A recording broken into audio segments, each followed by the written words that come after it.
God, through the leadership of Moses, is leading the Israelites to the Promised Land. Finally, after hundreds of years of waiting, God is going to bless Israel with a better life. However, if you know anything of the biblical account of the Israelites' journey to the Promised Land, you know it is muddied beginning to end with complaining.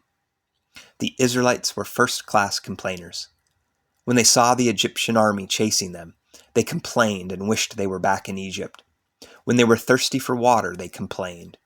When they were hungry for something to eat other than the miraculously supplied manna, they complained. When they grew impatient with the long journey, they complained. And when they ran out of reasonable things to complain about, some of them complained about the special status of Moses and Aaron. From the very beginning of the journey to the very end of it, the Israelites grumbled and complained. They made it very easy for us to look down upon them, to compare ourselves to them and think we would have done better. But I think there is something commendable, or if not commendable, at least something relatable about the Israelites complaining. They were on the right track, weren't they? They wanted a home. They wanted a place to feel safe, a place where their hunger and thirst could be readily satisfied, a place where they could be at rest. I think in the depths of their souls, they just wanted to be home. The problem, however, is they were looking for home in the wrong place. They continuously looked back to their former home in Egypt. They weren't looking ahead with joyful, hopeful anticipation of the Promised Land.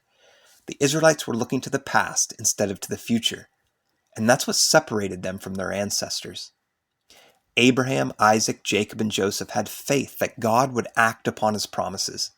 They lived and died with the hope that God was leading them to a better life, a better home. They had visions that reached beyond their present existence on earth. The Israelites after the Exodus, however, wanted a home and they wanted it now. They did not have the patience to spend time imagining the grand future that awaited them. They only focused on what they could immediately see and hear and smell and taste and touch. Egypt may have been a land of slavery and harsh labor, but it was a land with fish and cucumbers and onions. Forget the Promised Land. Egypt is available right now. This perspective led them to demandingly say to Moses, "Wouldn't it be better for us to go back to Egypt?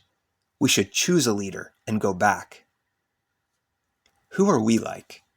Are we like Abraham, Isaac, Jacob, and Joseph, trusting in God's promises of a better home? Or are we more like the Israelites during their trek through the wilderness? Don't we often seek out the pleasures and entertainments that this world has to offer? Don't we often find ourselves wishing that God would just let us make our home right here, right now? Don't we find ourselves thinking, this is good enough for me. Just let me settle on earth here forever. I don't want a better existence if it means a long, difficult, uncertain journey through the wilderness. Are we really any different than the pitiful Israelites? I want you to dive into the depths of your soul and ask yourself a very important question. Am I looking back to Egypt?